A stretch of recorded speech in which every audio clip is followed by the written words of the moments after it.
It's the Super Mega, ushering us into the second hour alongside the Zulu Man with some power. It's titled Lemons to Lemonade. 11 minutes after the hour of 8 main switch, and I told you to not touch that dial because now we're going to be speaking everything Digify Africa, which is a youth-driven network that gives young people access to digital skills that they can use to upskill themselves, find employment, or create their own opportunities for income.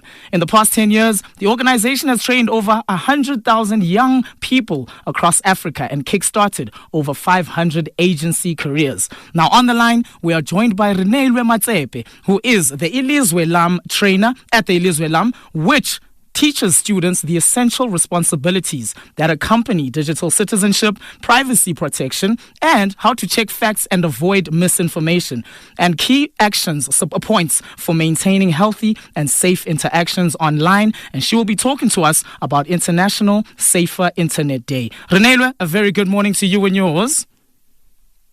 Good morning. How are you doing? I am so well. Thank you so much for joining us on the main switch. Welcome to the show. Let's get straight into it. Can you tell us what is VOW program all about?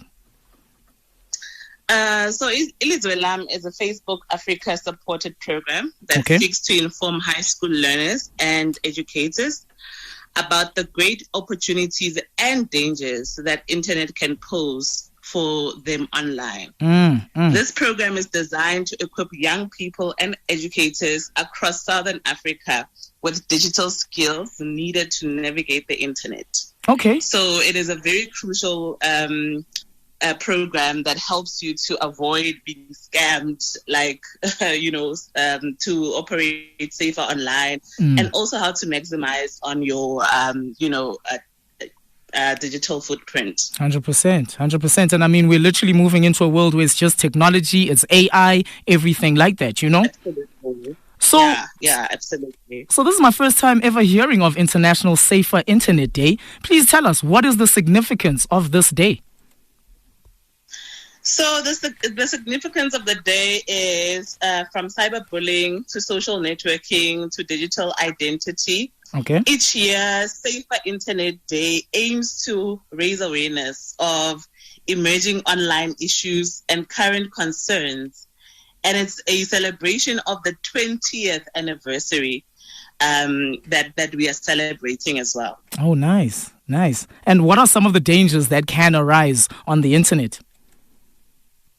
Cyberbullying, cyber predators, posting private information, phishing, falling for scams, accidentally downloading things that can, leave you vulnerable, posts that come back to haunt you later in life, especially with our young ones, where they just post anything rude and swearing and just bullying each other. And then later when they're looking for employment, it comes back to bite them because they check your profile and then they see that, no, the kind of person you are.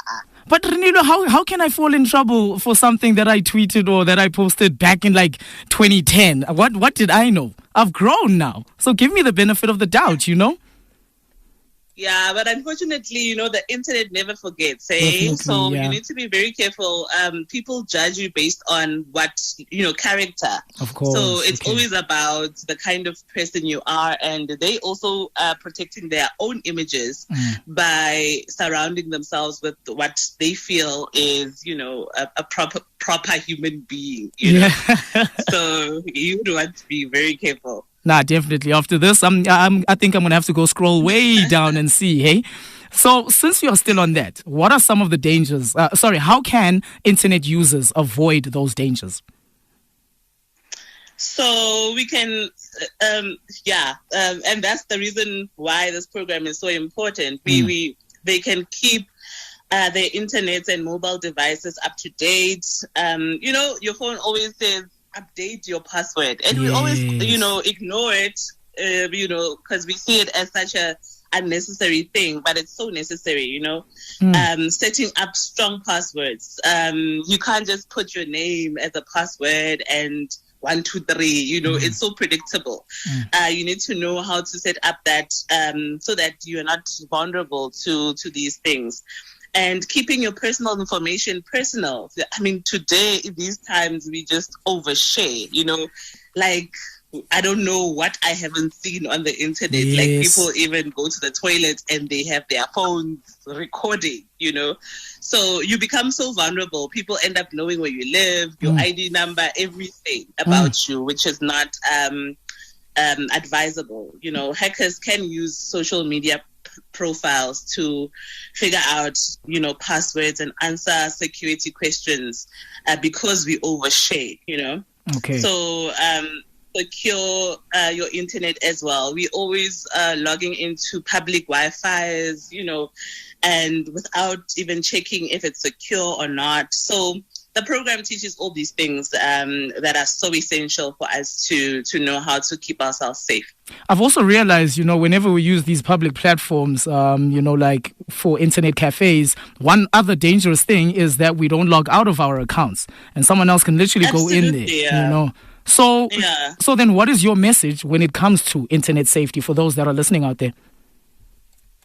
Like I said, the internet never forgets. So being a good digital citizen, which is something that we as the program stand for, and that's what we are trying to teach, and that entails some of the things that I mentioned, being private as possible, and being able to know the pros and cons, and being aware of your yourself when you're on the internet. The same way that you walk around aware of yourself and your image is the same way that you need to be so conscious that what kind of person are you portraying, on the internet. Hey, Reneiloe, we could go on, and I mean, all I can say is just thank you very much for this opportunity. Before I let you go, though, how can learners, teachers, as well as parents join the Ilizwe Lam program? Okay, so because we're consistently training on the programs, they can actually spread the word. I think that's the one way that they can actually join the initiative that we are trying to drive home. When you know of the information, then spread the word to other people so that they are more aware. Everybody needs to know the information so that we are safer as a nation. And they can also, obviously, sharing information is also training. They assisting us in the initiative. Okay. So I think that's the bigger chunk of it. Okay, beautiful stuff. Any website that they can go on, or any number for any information that they'd like? Yes, they can go to the Ilizwe Lam. We are on Facebook, so they can check out. They can check out the Ilizwe Lam page on Facebook, and then they'll be able to get all the information there. All righty then. Well, upwards and onwards, thank you so much for, having such a different initiative, which will definitely help us moving forward into the long run, yeah? Yes, absolutely. Thank you so much for having me. My pleasure, man. Beautiful interview that we had over there, Main Switchers. And I mean, like I said, hey, happy International Safer Internet Day. We literally had a beautiful conversation there with Reneiloe Matsepe, who is the Ilizwe Lam trainer at Ilizwe Lam. If you would like any more information on that, literally just go onto their Facebook page. Just type in Ilizwe Lam. The station with purpose. VOW FM 88.1.